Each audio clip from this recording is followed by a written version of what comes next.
History is seldom as simple as it sounds. For example, when gold was discovered in Deadwood Gulch, it was actually several years before Deadwood became a city. In fact, the city could have been named something else. As fortune hunters poured into Deadwood Gulch, they settled into multiple mini-communities. Steve Long explains as we go along the way in the Northern Hills. In the spring of 1876, the rush is on, with gold being found in Whitewood and Deadwood creeks.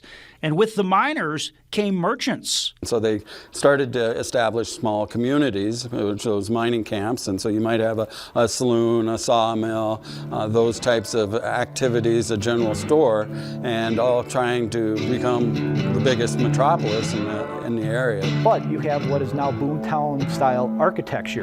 You have 1- and 2-story wood false facade fronts on the buildings. And as these mining camps popped up, they each had their own names. It included Fountain City, Elizabethtown, Deadwood, Chinatown, South Deadwood, Ingleside, Cleveland, and Pluma. You can probably imagine what it was like in those days. There would have been horses and wagons and miners and mud and manure and dance hall music in the background, and there was kind of a chaos. So this picture that you're looking at here is of Deadwood City when it was still a mining camp in about August of 1876, they say.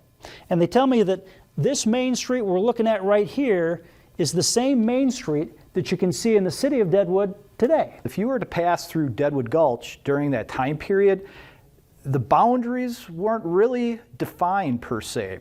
So you could pass into one and then eventually go into another one without not really knowing what you're looking at. But then on September 26th of 1879, a massive fire.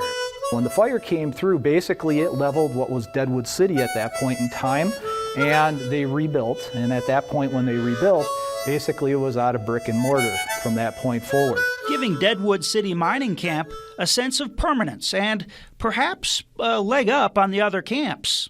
So by 1880, 1881, they start talking and negotiating about trying to get the different camps together. And so what happens is in 1881, they finally came together and created what is now known as the city limits of Deadwood.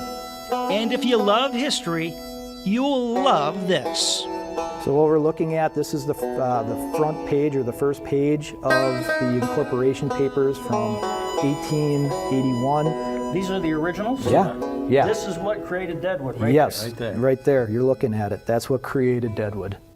Nearly 140 years later, they have the original, handwritten, 20-something page document. It was quickly printed into booklets that could be handed out to aldermen and city officials. It laid out the rules and regulations of what is now Deadwood.